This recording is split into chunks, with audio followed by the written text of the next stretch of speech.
अस्सलामुअलैकुम viewers and welcome. KSE 100 week on week basis पे 4297 point plus रहा और प्रीवियस 4 वीक से कंटिन्यूसली बुल कैंडल्स बन रही हैं। 13 जून की जो कैंडल थी वीकली बेस पे वो डोजी कैंडल थी और उसका रिएक्शन भी आया, लेकिन वो ज़्यादा डीप नहीं हो सका। चांसेस यही थे कि कुछ डीप होगा, लेकिन मार्केट में एक दफ़ा फिर जो है 1,15,800 के एरिया से मार्केट ने रिवर्स कर लिया। अभी इस वक्त रोज़ ऐसा ही होता है कि पाकिस्तान की तारीख का PSX का नया हाई लग रहा है, जो नई तारीख रकम हो रही है। तो एक टाइम आएगा कि ये बात किस्सा पारी ना हो जाएगी कि जी रोज़ नया हाई लग रहा है, रोज़ नया हाई लग रहा है।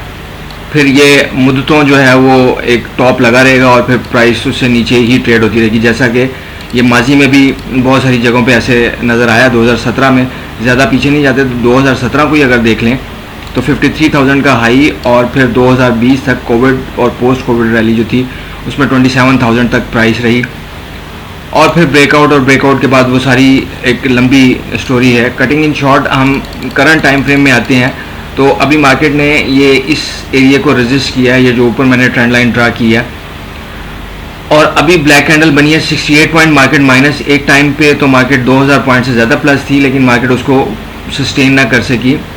1,40,585 का हाई और अभी नेक्स्ट वर्किंग डे के लिए ये है कि 1,38,000 से अगर नीचे ट्रेड होती है और थोड़ा फिर उससे नीचे भी सस्टेन करती है तो फिर इसे थोड़ा डीप होना चाहिए। और 1,36,000 से अगर क्लोजिंग नीचे आ जाती है, क्लोजिंग बेसिस पे डेली बेस पे अगर 1,36,000 से नीचे क्लोजिंग आ जाती है तो फिर और थोड़ा सा डीप होने के चांसेस हो जाएंगे। नेक्स्ट वीक अब रोल ओवर वीक भी है। अच्छा, अटक रिफाइनरी को हम देखते हैं तो ये अपने प्रीवियस हाई से ऊपर प्राइस गई, लेकिन उसको 709 रुपये के एरिया से ऊपर सस्टेन ना कर सकी और वापस साथ ही उसमें प्रॉफिट टेकिंग, यानी वहाँ पे फिर शॉर्ट सेल की एंट्री जो है वो भी इनिशिएट की जा सकती थी with strict stop loss.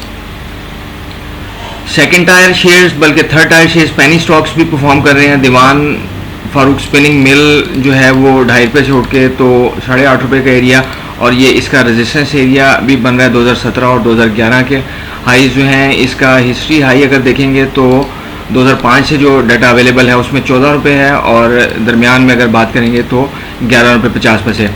Penney stocks भी PSS में इस वक्त फुल एक्टिव हैं।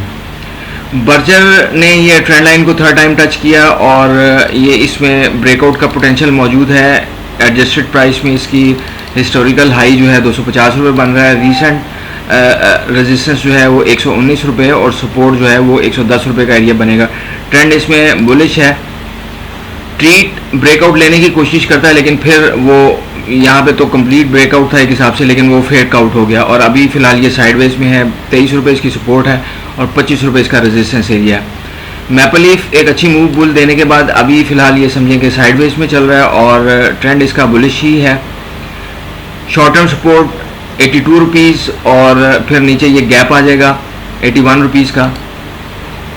BNL ऐसी कंपनी है जिसने आउट परफॉर्म किया नए से नए हाइज और हिस्टोरिकल हाइज। अभी भी ये जब इसने एक करेक्शन ली है तो 78 रुपीज़ के एरिया से 120 रुपये का area within 1 week. Trend strong bull है। PSX breakout post breakout stay कर रहा है और ये इसमें थोड़ा डिप में मैं इसमें बायर ही हूँ। लकी साइडवेज में ये एक फॉर्मेशन बन रही है ट्रायंगल की, फ़िलहाल इसमें उसकी अपर लाइन को इसने रेजिस्ट करके एक डोजी कैंडल बना दी है। तो व्यूअर्स, ये बाय सेल कॉल नहीं होती, जस्ट टेक्निकल बेसिस पे इंटरप्रिटेशन है कि मार्केट्स जो है कैसे परफॉर्म करती हैं और अपने आप को कैसे मैनेज करना है और कैसे वेल्थ जो है वो कम्युलेट करनी है। टॉम सेल भी रेजिस्टेंस एरिया में ये ट्रेंड लाइन को बार बार रेजिस्ट कर रहा है। अगर इससे ऊपर निकलता है 36 से तो फिर ऊपर के चांसेस हो जाएंगे, अदरवाइज ये थोड़ा सा और टाइम किल कर सकता है। एंग्रो एच जो है ये इसमें अच्छी बुल मूव और जब तक बैंकिंग सेक्टर चल रहा था तब ये स्टॉक्स परफॉर्म नहीं कर रहे थे। बैंकिंग सेक्टर ने सारा सहारा लिया तो फिर ये जो है इसमें 180 रुपये के एरिया से जो है वो 207 रुपये का एरिया और अब एक लंबे अरसे के नीचे कंसोलिडेशन के बाद जो है वो थोड़ा बेटर हुआ। वही सेकंड टायर शेयर्स वाली बात, बल्कि पेनी स्टॉक्स की CHBL जो काफ़ी अर्सा जो है वो डिफ़ॉल्ट भी रहा और यहाँ पे PSX में इसकी ट्रेडिंग भी क्लोज हो गई हुई थी, अब 2 दिन से अपर लॉक लगा रहा है। PIBTL में थोड़ा ब्रेकआउट और ये इसका रेजिस्टेंस एरिया 11